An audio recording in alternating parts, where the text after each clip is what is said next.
pertama membangun keluarga yang sejahtera. Bahwa dari 1.200 saat ini anak stunting kita ada di angka 600-700. Di 2045 Indonesia emas, tentunya ini generasi dari sekarang nih, anak-anak sekarang, remaja sekarang lah yang akan mengisi nanti di 2045.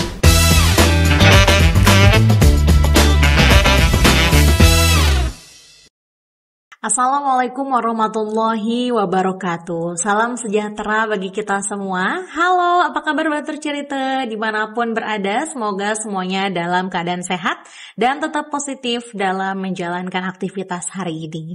Jumpa lagi dengan saya Pipit di podcast CWS Cerita Wong Serang, Ruang Cerita Sedanten. Dari Jalan Jenderal Sudirman nomor 25 di Skominfo Kota Serang, Banten. Nah, Batur Cerita, di episode kali ini kita akan membahas topik yang sangat menarik dan penuh makna, yaitu membangun generasi tangguh Kota Serang. Karena kita tahu masa depan suatu kota sangat bergantung pada seberapa kuat dan siap generasi penerusnya. Dan tentunya kita nggak sendirian, sudah hadir bersama kita Kepala Dinas Pemberdayaan Perempuan, Perlindungan Anak, dan Keluarga Berencana Kota Serang, Bapak Anton Gunawan, SOS MSI.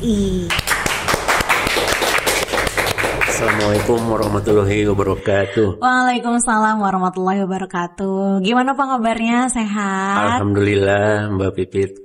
Sehat ya? Sehat lah, walaupun udara masuk musim hujan ya. Iya, alhamdulillah ya Pak ya. Gimana nih Pak perjalanan Bapak dari kantor ke Dinas Kominfo ini Pak? Apakah lancar ataupun ada kendala di jalan begitu? Lah, selama ini lancar-lancar saja, kecuali kalau lagi paginya hujan, gitu. Biasanya agak macet. Ya, kalau belum hujan lancar lah, alhamdulillah. Iya. Kalau hari ini tadi Bapak dari rumah langsung ke sini atau bagaimana Pak? Kebetulan hari Senin apel gabungan. Oh iya. Kita ke KSB dulu, langsung ke sini. Iya. Nah, terima kasih nih Pak ya sudah hadir bersama kami di podcast CWS Cerita Wong Serang. Nah, sebelum kita membahas tentang tema kita tadi ya Pak ya, generasi tangguh gitu ya. Saya ingin bertanya terlebih dahulu nih kepada Bapak. Siapa sih sosok Bapak Anton Gunawan itu? Boleh diceritakan sedikit Pak? Pengen tahu banget berarti ya. Iya dong. Iya, saya barusan disebutkan. Nama saya Anton Gunawan, saat ini menjabat sebagai Kepala DP3 AKB. Panjang sekali singkatannya, jadi cukup singkat lah DP3 AKB. Di DP3 AKB mungkin saya sudah memasuki 4 tahun lebih. Jadi waktu yang walaupun belum lama tapi cukup lah untuk sejauh mana mempelajari apa yang menjadi tugas pokok DP3 AKB. Ya, walaupun sebelumnya saya di beberapa OPD, ya kita berbicara kondisi hari ini buat saya lagi fokus di DP3 AKB. Iya. Untuk ini Pak, karir Bapak sendiri sampai dengan hari ini menjabat sebagai di Kepala Dinas DP3 AKB, itu boleh diceritakan tidak Pak? Perjalanan karir Bapak dari yang awalnya seperti apa sampai dengan hari ini? Iya. Pertama, karir saya ini di Kabupaten Lebak. Jauh. Di Kabupaten Lebak 10 tahun, sempat di kecamatan, sempat di kelurahan, di mana kondisi saat itu ya tahun 92, saya untuk mencapai tempat kerja itu harus naik 3 kali kendaraan. Terakhir dengan naik, kalau sekarang nggak ada itu, mobil gas, yaitu truk yang dibikin angkot. Jadi luar biasa. Waktu itu di Lebak tahun 92. Tahun 2000 saya ditarik ke provinsi. Nah, berkarir kurang lebih 5 tahun di provinsi. Begitu pembentukan Kota Serang, kebetulan saat itu saya sebagai salah satu yang membidani ya PPTK-nya pembentukan Kota Serang. Nah, begitu terbentuk, saya mendapatkan tugas mendampingi pejabat saat itu. Namun nasib berkata lain mungkin ya. Saya akhirnya menjadi pegawai Kota Serang. Di mana karir saya di Kota Serang pertama adalah di inspektorat. 12 tahun saya di inspektorat. terus beralih ke Setda tahun 2021-20 gitu. Saya diangkat menjadi asisten daerah 1 bidang pemerintahan, dan 2022 saya beralih ke DP3 KB sampai sekarang. Itu mungkin sejarah singkat lah karir saya di pemerintahan. Cukup lama ya Pak ya? Lumayan. Iya, karena dari awal Bapak karir juga saya kayaknya belum lahir. Iya, 92 saya. Iya. Berarti Mbak Pipit generasi strawberry. Gen Z. Gen Z. Iya Pak ya. Berbicara dengan DP3 KB nih Pak ya, tentunya banyak peran dan juga fungsi dari dinas tersebut. Bisa dijelaskan tidak Pak untuk peran dan fungsi dari dinas DP3 KB Kota Serang sendiri? DP3 KB ini mengampu 2 urusan wajib non pelayanan dasar. Urusan yang pertama ada pemberdayaan perempuan dan perlindungan anak. Itu. Sementara urusan yang keduanya adalah keluarga berencana. Jadi 2 urusan yang diampu oleh DP3 KB dalam melaksanakan atau membantu tugas-tugas Pak Wali dan Pak Wakil Wali Kota. Nah, tema kita tadi yakni membangun generasi tangguh Kota Serang ya. Luar Menurut biasa Bapak nih Pak ya. Iya. Apa pandangan Bapak terhadap tema kita hari ini? Sangat berkaitan sekali, terutama dengan tupoksi saya ya. Di mana tupoksi saya ini pertama membangun keluarga yang sejahtera, gitu ya, di mana anak-anaknya bisa mendapatkan hak-haknya, mulai dari hak pendidikan, hak kesehatan, dan hak-hak anak lah. Jadi memang apalagi kita memiliki target di 2045 Indonesia Emas, tentunya ini generasi dari sekarang nih, anak-anak sekarang, remaja sekarang lah yang akan mengisi nanti di 2045. Ya. Berbicara dengan DP3 KB ya Pak ya, tentunya ada pemberdayaan perempuan ya Pak ya di dalamnya. Betul. Gitu. Kalau untuk DP3 KB tersendiri ya Pak ya, ada berapa bidang tuh Pak di dalamnya Pak? DP3 KB dalam melaksanakan 2 urusan wajib tersebut terdiri dari 4 bidang dan 2 UPT. Mungkin perlu saya sampaikan 4 bidang tersebut. Pertama adalah bidang pengendalian penduduk. Yang kedua bidang keluarga berencana. Yang ketiga bidang PUG. Yang keempatnya bidang PPA, perlindungan perempuan dan anak. Sementara 2 UPT itu adalah UPT KB dan UPT PPA. Oke, paling itu ya Pak ya. Oke, selanjutnya Pak, berbicara dengan perempuan, apa sih upaya yang dilakukan DP3 KB dalam pemberdayaan perempuan tersebut Pak? Pemberdayaan perempuan, kalau dulu sih memang DP3 KB itu memang pemberdayaan masyarakat juga ya. Namun dengan SOTK sekarang kami fokus ke pemberdayaan perempuan. Apa yang kami lakukan terhadap pemberdayaan perempuan ini? Kalau berbicara pemberdayaan perempuan ini luas sekali. Iya, betul. Pertama di sana bagaimana perempuan terlindungi, bagaimana perempuan bisa sama-sama mudah terhadap akses pembangunan, bagaimana perempuan tidak hanya sebagai objek, juga sebagai pelaku pembangunan. Luas sekali kalau berbicara terkait dengan pemberdayaan perempuan. Nah, sebagai Kepala Dinas DP3 KB tentunya ada dorongan ya Pak ya untuk kesetaraan gender tersebut ya. Nah, kemudian Pak, dari DP3 KB sendiri apakah ada program-program untuk pemberdayaan perempuan tersebut Pak? Iya, berbicara gender, berarti kita berbicara pengaruh utamaan gender. Nah, DP3 KB kita berbicara tahun terakhir aja, tahun yang sekarang berjalan 2025, telah melaksanakan beberapa program kegiatan. Diantaranya adalah karena kita mengetahui bahwa perempuan itu merupakan kaum rentan ya, sehingga beberapa hal kami lakukan. Pertama adalah kami telah melatih beberapa perempuan yang single parent. Jangan sampai perempuan yang single parent ini malah merasa karena sendiri gitu ya, mereka bagaimana untuk menghidupi keluarga. Nah, kita bekali juga dengan keterampilan-keterampilan tata boga dan lain-lain. Selain itu, bahwa berkaitan dengan gender juga, kita berapa kali mengadakan rapat koordinasi bersama OPD agar setiap penganggaran dalam pelaksanaan pembangunan semua OPD itu telah menganggarkan gender, anggaran berbasis gender. Memang itu sangat penting sekali di saat kita berbicara isu PUG, pengurus utama gender. Gitu. Berarti ada kolaborasi terkait dengan instansi. Jadi kalau berbicara gender bukan hanya DP3KB aja, justru OPD lain juga di situ harus bergerak. Gitu. Selain dengan keterampilan tata boga, apakah ada lain, Pak? Terkait dengan selain tata boga, kita juga menjaga kualitas hidup, kualitas kesehatan perempuan. Bagaimana ya kita banyak memberikan KIE terhadap kesehatan, bagaimana pola hidup sehat. Jadi jangan sampai, apalagi yang single parent tadi ya, udah memiliki tanggung jawab anak, yang bersangkutan tidak menerapkan pola hidup sehat. Di satu sisi kan ekonomi juga terbatas, harus juga dibebani dengan sakit atau apa. Jadi selain keterampilan, kita juga menjaga pola hidup bagi perempuan-perempuan di Kota Serang ini.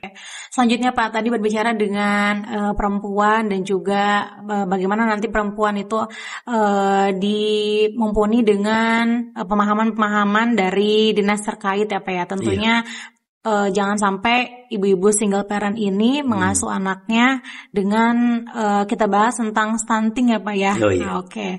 Itu kan agak nyambung juga ya Pak ya. Iya, pasti betul. Di situ juga kita akan dipenuhi dengan ilmu yang tentang stunting, bagaimana menjaga anak supaya agar anak kita tetap sehat gitu ya Pak ya. Iya. Nah, untuk berbicara dengan stunting nih Pak ya. Kira-kira untuk di tahun sekarang apakah masih melonjak naik ataupun sudah turun, Pak? Berbicara stunting, memang ada dua intervensi yang dilakukan. Pertama, intervensi spesifik. Yang kedua, intervensi sensitif. Kalau yang intervensi spesifik, ini teman-teman kita yang di Dinas Kesehatan nih, yang bergerak. Sementara untuk intervensi sensitif, ini seluruh OPD berkolaborasi dalam rangka pencegahan stunting. Jadi kalau berbicara stunting, apakah Kota Serang sudah turun? Kalau dari jumlah anak stunting, Kota Serang ini turun. Informasi yang saya terima dari Dinas Kesehatan, bahwa dari 1.200 saat ini anak stunting kita ada di angka 600-700. Itu anak stunting. Nah, terus bagaimana keberadaan OPD DP3KB maupun OPD lainnya dalam stunting ini? Ya tentunya karena intervensi sensitif ini berkaitan, kami sendiri mempunyai tupoksi terkait stunting ini adalah pencegahan stunting. Dimulai dari apa? Pertama adalah calon pengantin. Jangan sampai nih remaja-remaja kita menikah di usia dini.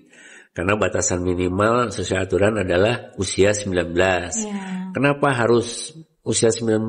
Ya ini lebih kepada kesiapan mental, kesiapan alat reproduksi untuk dalam rangka nanti memasuki keluarga. Jangan sampai juga nanti begitu nikah belum siap mental maupun fisik. Nah ini berisiko stunting sekali nanti apabila yang bersangkutan hamil atau punya anak. Yang kedua, pencegahan itu dari sisi apa lagi? Yaitu ibu hamil. Ibu hamil ini kita anjurkan untuk jangan malas berangkat atau pergi ke posyandu.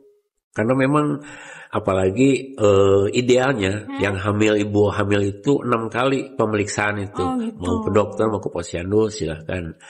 Jadi biar ketahuan perkembangannya itu. Yang ketiganya adalah ibu menyusui. Jadi sejauh apa perkembangan anak. Karena anak stunting itu masih bisa diperbaiki, masih bisa disembuhkan selama dia masih di bawah 2 tahun. Makanya kita mengenal ada 1000 HPK dalam urusan stunting ini. 1000 hari pertama kehidupan, dari mulai usia kehamilan sampai anak usia 2 tahun. Itu kurang lebih 1000 HPK. Itulah fokus kita adalah ke 1000 HPK. Itu termasuk dari catin, ibu hamil, dan ibu menyusui. Itu ada sosialisasinya, Pak? Ya, kita setahun ini banyak sekali melakukan KIE, melakukan konsultasi, memberikan informasi dan edukasi terhadap ibu-ibu. Pertama kepada para catin, kita kerjasama dengan KUA. Ya, setiap ada bimbel kita masuk. Oh gitu. Iya. Minggu kemarin kita di seluruh kecamatan. Ibu hamil. Iya. Dan yang itu tadi yang terakhir adalah kepada menyusui. Berarti itu sudah lama dilakukan ya Pak ya? Iya. Untuk memang sosialisasi itu. Program ini sudah berjalan sejak mungkin sebelum saya ada di DP3AKB, stunting itu sudah ada program pengentasannya. Iya, karena emang di zaman yang sekarang yang modern juga masih banyak ya Pak ya anak-anak kita yang stunting ya Pak yang kurang sehat gitu.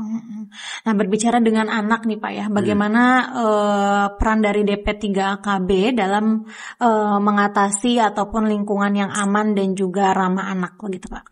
Iya, berbicara lingkungan ramah anak, kita wadahnya adalah Kota Serang. Kota Serang memiliki program Kota Serang Layak Anak. Iya. Dari beberapa tahun yang telah dilakukan, upaya Kota Serang waktu 5 tahun yang lalu mendapatkan predikat Pratama. Jadi untuk mencapai predikat KLA Pratama juga luar biasa ya, karena ada beberapa indikator yang harus kita penuhi.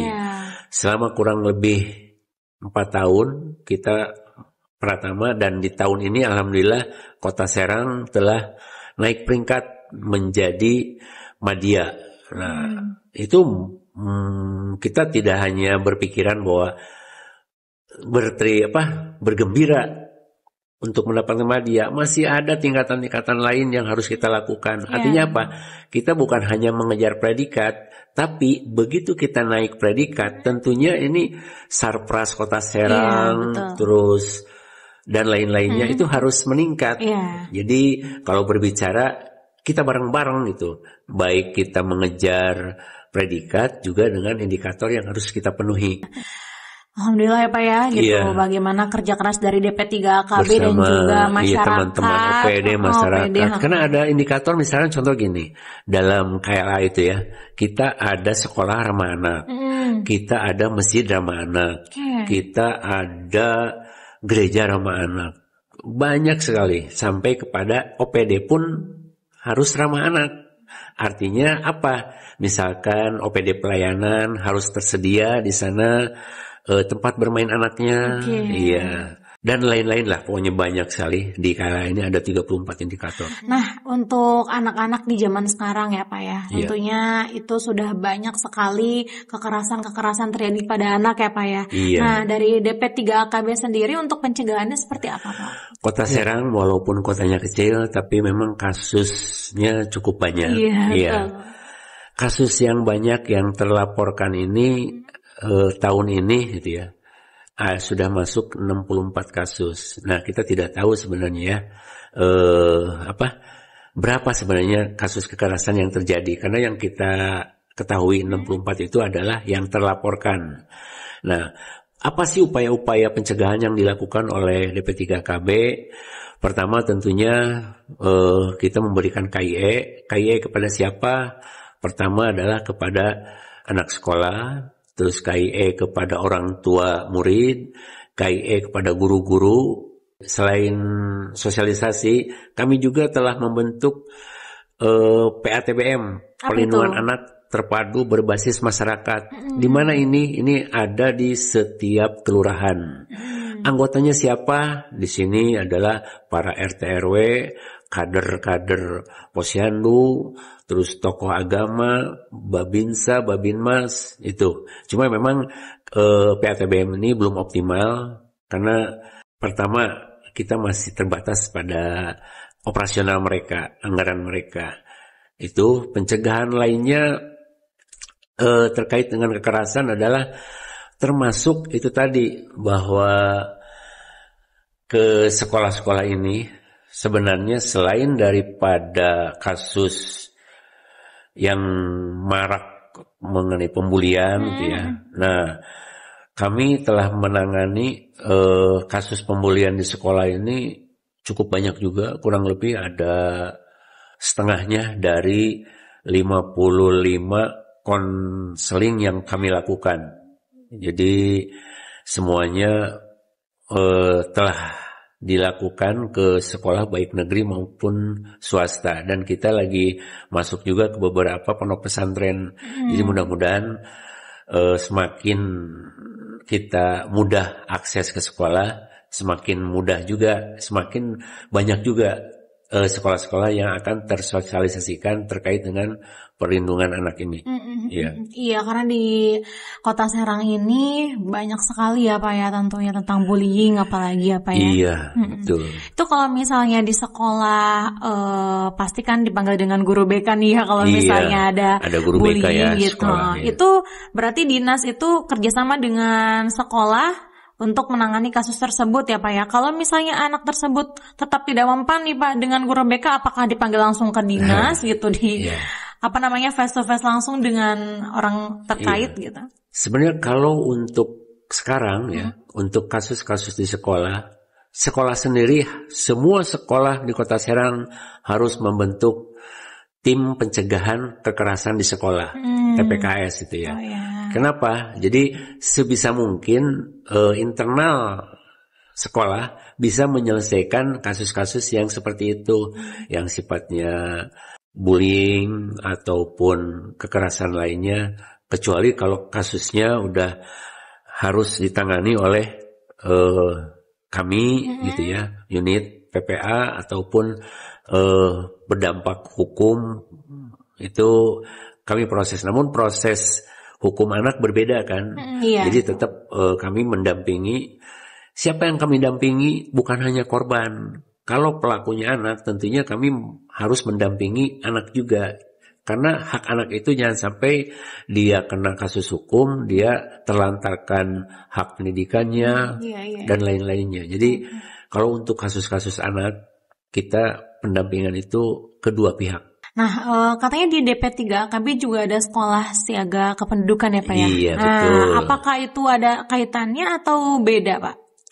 Sekolah siaga kependudukan atau kita mengenalnya SSK itu dibentuk, ini merupakan program pemerintah pusat ya, Kementerian Dukbangga, Kemendukbangga, Kependudukan dan Pembangunan Keluarga yang dulu kita kenal BKKBN. Jadi SSK ini tujuannya bagus, lebih dini menyampaikan terkait dengan bagaimana membentuk keluarga berkualitas, keluarga sejahtera kepada anak-anak. Jadi lebih dini, lebih anak ini kedepannya lebih memahami gitu. Nah, mekanismenya bagaimana ini bisa masuk kepada kurikulum inti ataupun bisa ekstra kurikuler. Jadi bagaimana kesiapan sekolah juga. Kita udah bertahap nih sekolah semua untuk tahun ini, karena udah berjalan SSK itu dari tahun yang lalu. Kita sudah kerjasama, sudah komitmen dengan sekolah-sekolah, dan yang dituangkan dalam suatu kerjasama bahwa sekolah akan melaksanakan SSK tersebut. Itu dari jenjang apa nih Pak? Apa SD?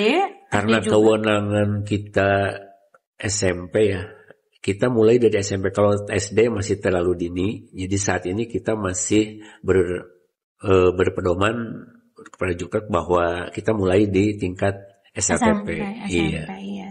Itu sudah berjalan ya Pak ya? Kita untuk yang berjalan baru kurang lebih 2 sekolah ya, tapi yang lain sudah kerjasama dengan kita untuk melaksanakan SSK. Tapi untuk kurikulumnya sendiri berarti itu harus ada koordinasi dengan Dindik ya Pak ya? Tentunya kalau kita berbicara ke sekolah, kita tidak juga semata-mata masuk gitu ya, tanpa permisi atau apa. Tentunya kita kerjasama dengan pihak dinas pendidikan, karena memang kalau kita sendiri sulit juga, harus yang dengan yang memiliki kewenangan terhadap sekolah itu. Iya, karena itu berarti di luar dari kurikulum dari pusat Yang ya Pak sudah ya. ada, iya. Berarti itu cocoknya berarti ekstrakurikuler berarti Pak ya. Iya, beberapa. Ya sebenarnya simpel juga sih. Misalkan di sekolah itu untuk tahap awal disediakan pojok baca yang buku-bukunya terkait dengan materi kependudukan. Itu sudah bertahap tuh masuk kepada langkah SSK. Kedepannya ya ada semacam itu tadi mata pelajaran. Berarti bisa jadi setelah adanya SSK ini itu bisa diimplementasikan ke sekolah-sekolah lain ya Pak ya. Iya. Kalau untuk SLB sendiri Pak, kebagian nggak tuh untuk SSK? SLB sekolah luar biasa itu ya. Saat ini belum SLB ya, karena memang berbeda metode pembelajaran di SLB juga berbeda. Kami belum ke sana. Belum ya, tapi padahal perlu juga tuh Pak, karena kan yang tunarungu kan masih bisa belajar dengan. Iya, mudah-mudahan ke depan kita bisa mencakup semua ya Pak ya. Oke. Berbicara dengan generasi tangguh nih Pak ya, tentunya tidak lepas dari perencanaan keluarga. Nah, bagaimana dari Bapak sendiri selaku Kepala Dinas DP3KB untuk mendorong kesadaran masyarakat tentang pentingnya program keluarga berencana? Iya, kalau kita dulu mengenal istilah KB itu adalah keluarga berencana. Kalau sekarang ini kita lebih mengartikan keluarga berkualitas. Jadi terkait dengan membentuk generasi tangguh melalui KB ini sangat erat sekali kaitannya. Pertama itu tadi, untuk memiliki generasi tangguh atau anak yang tangguh, tentunya tadi diawali dari awal membentuk suatu keluarga. Apabila dibentuk berdasarkan pertama usianya sudah memenuhi untuk berkeluarga, insya Allah dia mempunyai alat reproduksi sehat, dan tentunya diawali dengan badan sehat, kesiapan mental akan melahirkan anak yang sehat. Bagaimana untuk menjaga agar keluarga tersebut sejahtera, berkualitas? Tentunya bagi mereka-mereka yang ingin memiliki anak lebih dari satu, tentunya jangan terlalu rapat, menjaga jarak. Iya, kenapa? Karena itu tadi, pertama kalau terlalu rapat, kesiapan alat reproduksi juga apakah sudah bisa untuk hamil lagi. Yang keduanya mempersiapkan anak ke depan. Jadi kalau jaraknya terlalu rapat, susah juga, apalagi kondisi saat ini gitu ya. Jadi bisa merencanakan lebih baik apabila jarak anak dengan anak selanjutnya itu minimal 3 tahun itu ideal. Itu terus apalagi dalam membentuk itu tadi ya, stunting termasuk salah satu program dalam rangka membentuk generasi yang tangguh ya. Tadi kita udah bahas stunting. Apalagi ya tentunya hak-hak anak. Jadi terkait dengan keluarga berencana ini atau keluarga berkualitas ini, DP3KB memiliki Puspaga. Apa itu Pak? Puspaga itu pusat pembelajaran keluarga. Jadi bagi keluarga-keluarga yang ingin bagaimana sih untuk hidup berkeluarga yang berkualitas, silahkan ke kami. Ada masalah-masalah keluarga, silahkan ke kami. Baik masalah, misalkan lah, saat ini sering terjadi keributan atau penelantaran anak, keributan suami istri. Nah, kami memiliki Puspaga. Silahkan untuk datang ke kami. Langsung datang ke kantor? Iya. Atau bisa melalui? Bisa dihubungi melalui telepon, bisa. Kita memiliki nomor ininya beberapa kanal lah. Kita selain itu juga kita memiliki inovasi. Iya. Inovasi Nyapu Wacil dan inovasi Calling Pepa. Oke, apa itu Pak Nyapu Wacil apa? Pertama kita Calling Pepa aja dulu ya. Oke, boleh. Calling Pepa itu konseling keliling bagi perlindungan perempuan dan anak. Jadi apabila perempuan memiliki masalah terkait ini masalah bukan masalah utang piutang ya, lebih kepada masalah keluarga, silahkan untuk menghubungi kami. Masalah misalnya termasuk KDRT. Oh gitu. Masuk ke sana. Terus nyape wacil sebenarnya ini hampir sama, cuma kalau calling papa itu kita yang jemput bola, kita yang mendatangi pihak-pihak.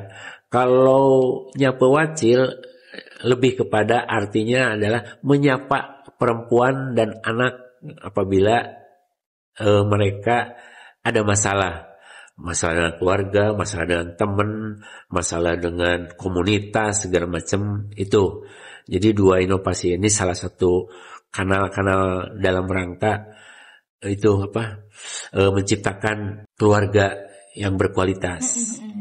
Kayak tadi yang konseling keliling ya Pak ya, itu nggak ada niatan untuk berhenti di satu tempat gitu Pak, untuk masyarakat untuk mendatangi ke tempat tersebut aja. Kita pernah buka desk di misalkan kita lagi ada expo. Kalau expo kan tidak ada ruang khusus ya. Jadi kalaupun kita di sana mempunyai desk untuk siap melaksanakan ini, kadang orang juga sekedar nanya aja, tidak ada yang mau masa takut kedengaran, takut terlihat mau cerita, jadi lebih aman kalau bukan di acara-acara expo gitu. Kami juga memiliki desk di mall pelayanan publik MPP. Iya, setiap hari Rabu kami buka di sana. Jadi apabila kebetulan ada terkait dengan kekerasan atau apa, silahkan kalau mau datang ke desk itu. Lebih enakan sih langsung ke kantor kita lah. Iya, rahasia di kantor. Oke Pak, dalam era modern ini ya Pak ya, tentunya tantangan keluarga semakin kompleks Pak ya. Mulai dari ekonomi sampai dengan pengaruh digital ya. Apalagi sekarang kita berada di era yang digital, semua serba digital ya Pak ya. Gitu. Nah, bagaimana dinas berupaya untuk memperkuat ketahanan keluarga di tengah kondisi yang sekarang ini? Mungkin sebelum ke sana saya berbicara dulu terkait dengan kasus-kasus kekerasan itu banyak dipicu oleh gadget, terutama medsos. Jadi dari misalkan kita berbicara 10 kasus, dari 10 kasus kekerasan seksual itu setengahnya diawali dari medsos, yang paling banyak FB itu ya. Nah, jadi walaupun digital ini sangat membantu, tapi tentunya ada beberapa hal yang bisa mengakibatkan negatif.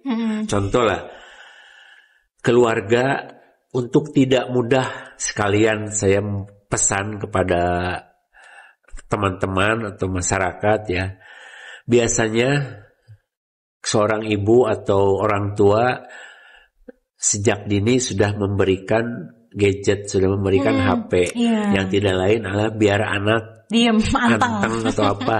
Ini jangan sampai lolos atau jangan sampai tidak ikut mengawasi. Kenapa? Anak-anak sekarang itu udah pintar. Iya, benar. Dia sudah bisa merambah kemana-mana.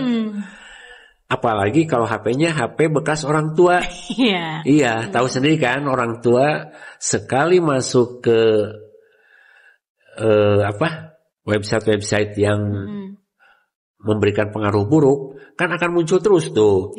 Nah, khawatir kalau HP-nya ternyata dikasihkan ke anak. Jadi kalaupun mau ngasih HP ke anak itu, pertama di reset atau HP baru. Tapi yang keduanya, sudahkah anak kita cocok untuk bisa diberikan HP dengan usia yang itu? Jadi kalaupun dikasih ya ada batasan lah. Jangan sampai anak lupa waktu menggunakan HP gitu ya.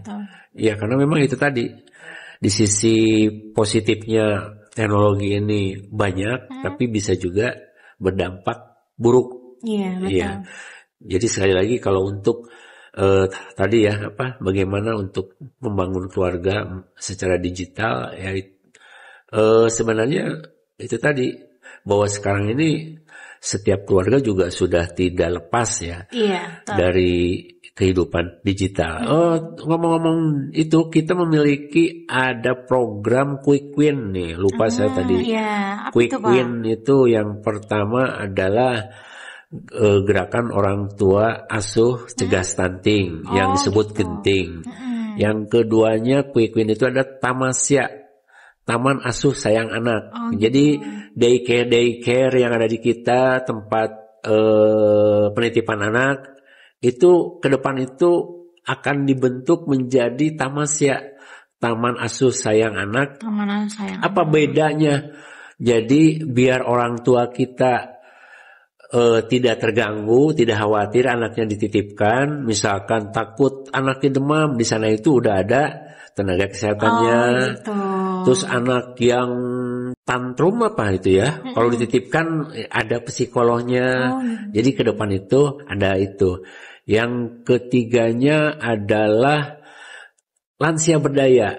Jadi bagi mereka-mereka yang udah usia lansia agar tetap bahagia. Bagaimana caranya?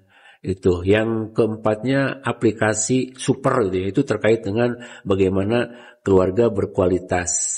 Yang satu lagi adalah Ayah Teladan. Gati, Gerakan Ayah Teladan Indonesia. Beberapa bulan yang lalu saat hari pertama masuk sekolah, ada suatu gerakan, surat edaran dari wali kota agar seluruh ayah yang mengantarkan anaknya ke sekolah. Karena memang fenomena pertemuan ayah dan anak ini sudah tidak sesuai lagi. Benar. Berapa jam sih sehari ayah bertemu dengan anaknya gitu ya, dan biar merasakan aja bagaimana sih mengantarkan anak itu gitu sekolah, ya. Iya, itu. Iya, ini sepertinya dirasakan juga oleh Bapak ya, Pak ya. Saya mengantar ya kebetulan kemarin karena harus ada bukti. Saya video, saya foto lagi mengantarkan. Nah, di DP3KB sendiri itu ada program KB apa ya? Program Kampung KB gitu ya. Kampung KB ya, Kampung KB. Itu di kampung mana saja Pak yang sudah menjalankan program tersebut? Apakah berapa persen gitu dari wilayah Kota Serang? Jadi Kampung KB ini dibentuk di setiap kelurahan, dan dari 67 kelurahan, alhamdulillah kita telah terbentuk Kampung KB. Apa sih manfaat Kampung KB? Jadi Kampung KB ini kampung keluarga berencana ya, ataupun saya menyebutnya keluarga berkualitas. Jadi di sana itu nanti kalau ada program-program kerja atau program pembangunan, mereka itu ada pokja-pogjanya. Jadi lebih siap masyarakat itu. Kalau jadi tidak usah ngebentuk lagi komunitas atau apa, ada kelompok Kampung KB. Jadi lebih kepada penyiapan kampung dalam rangka itu tadi membentuk keluarga berencana di kampung tersebut. Mulai dari kebutuhan dia mau ber-KB, udah siap di sana tenaganya. Kebutuhan untuk bagaimana hidup sehat sudah ada tenaganya. Itu kampung berkualitas itu. Sudah ada di 67 kelurahan. Oh iya, lumayan banyak ya Pak ya. Iya. Nah, untuk membangun generasi tangguh sendiri Pak ya, tentunya butuh kolaborasi dari pihak-pihak terkait ya Pak ya. Iya. Nah, dari DP3KB yang sering dilakukan mitra gitu untuk mencapainya suatu program DP3KB itu mana saja Pak? Iya, bahwa dalam rangka kolaborasi selain dengan OPD lingkup Pemkot Serang, kita telah contoh misalkan kita dengan Dinkes terkait dengan stunting, dengan Dukcapil terkait apa penyediaan dokumen anak. Jadi kita memiliki Pakotas, forum komunikasi, forum anak Kota Serang, mereka yang membantu untuk memberikan dokumen terhadap anak-anak yang belum memiliki. Dengan instansi vertikal kita dengan unit PPA sudah kepolisian, terus kita dengan Kemenag, kita dengan KUA, kita dengan Balai Pemasyarakatan. Banyak sekali yang telah kita lakukan kerjasama ini. Dengan kejaksaan sudah itu. Oke, berarti banyak sekali dari pihak-pihak terkait yang kolaborasi dengan DP3AKB Kota Serang ya Pak ya. Tentunya itu untuk menjadi tujuan utama bagaimana Kota Serang menjadi maju dalam di bawah naungan DP3AKB Kota Serang. Nah, terakhir nih Pak ya, harapan dari Bapak sebagai Kepala DP3AKB Kota Serang ya Pak ya, untuk perempuan dan juga anak dan juga keluarga gitu, pesan dan harapannya. Harapan saya pertama, kita berbicara urusan keluarga berencana gitu ya. Silahkan bagi yang membutuhkan konseling atau apa terkait bagaimana membentuk keluarga berkualitas, untuk menghubungi kami. Kami udah banyak kanal-kanal, baik WA maupun medsos dan lain-lain. Jadi dalam kondisi saat ini untuk selalu menjaga pola hidup sehat, pola bagaimana mengasuh anak, dan lain-lainnya biar tercipta keluarga berkualitas. Terkait dengan urusan perlindungan perempuan dan anak, ini untuk bersama-sama jangan sampai memberikan kesempatan. Kenapa? Kekerasan kepada anak itu kebanyakan pelakunya adalah orang terdekat. Oleh karenanya untuk selalu sejak dini diajari, terutama kita ke anak-anak, mana hal-hal yang boleh disentuh, mana yang tidak boleh, itu sudah harus ditanamkan. Karena itu tadi, merasa saudara, merasa dekat, tetangga, diajak, dipegang, itu mulai sekarang untuk ditanamkan tidak boleh. Jadi mana yang boleh, mana yang tidak lah. Itu karena kita kasus kekerasan perempuan anak kita cukup tinggi, salah satunya itu tadi. Mudah-mudahan masyarakat semakin kesini semakin paham bahwa menjaga dari kekerasan ini sudah hal yang sangat urgent sekali, karena itu tadi tidak diketahui pelakunya, ujung-ujung misalkan saudara atau tetangga terdekat yang sama ini kita tidak duga gitu. Jadi itu mudah-mudahan kalau semuanya pemerintah dan masyarakat, karena tanggung jawab perlindungan perempuan dan anak bukan hanya ada di pemerintah, tapi juga tanggung jawab masyarakat, keluarga yang paling dekat, dan juga dunia usaha, segalanya lah yang ikut dalam pencegahan perempuan dan kekerasan pencegahan perempuan dan anak ini. Iya, gak kerasa ya Pak ya, udah lama kita berbincang-bincang menggali tentang DP3AKB ini. Terima kasih nih sebelumnya Pak sudah. Sebenarnya cukup banyak ya, cuma dalam waktu ini yang garis besar aja. Iya, sudah menyempatkan waktunya untuk sharing bersama kami di podcast CWS.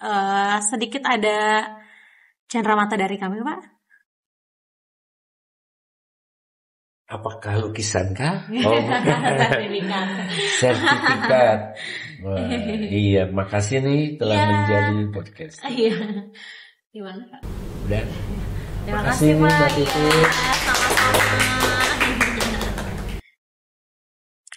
Ya sekali lagi terima kasih Pak sudah menyempatkan waktunya untuk ngobrol. Saya juga terima kasih sudah bisa menyampaikan program-program yang ada. Iya, tentunya ini sangat bermanfaat Pak untuk kami dan juga Batur Cerita dimanapun berada. Nah, Batur Cerita, banyak hal yang bisa kita pelajari dari obrolan kita hari ini bersama Bapak Anton Gunawan, SS MSI, Kepala Dinas Pemberdayaan Perempuan, Perlindungan Anak dan Keluarga Berencana Kota Serang, tentang bagaimana membangun generasi tangguh Kota Serang. Dan terima kasih kepada Bapak Anton sekali lagi yang telah meluangkan waktu dan juga inspirasinya untuk podcast CWS hari ini. Untuk Batur Cerita, terus dukung podcast CWS dengan cara like, komen, dan subscribe YouTube channel Pemkot Serang. Saya Bibit pamit. Wassalamualaikum warahmatullahi wabarakatuh.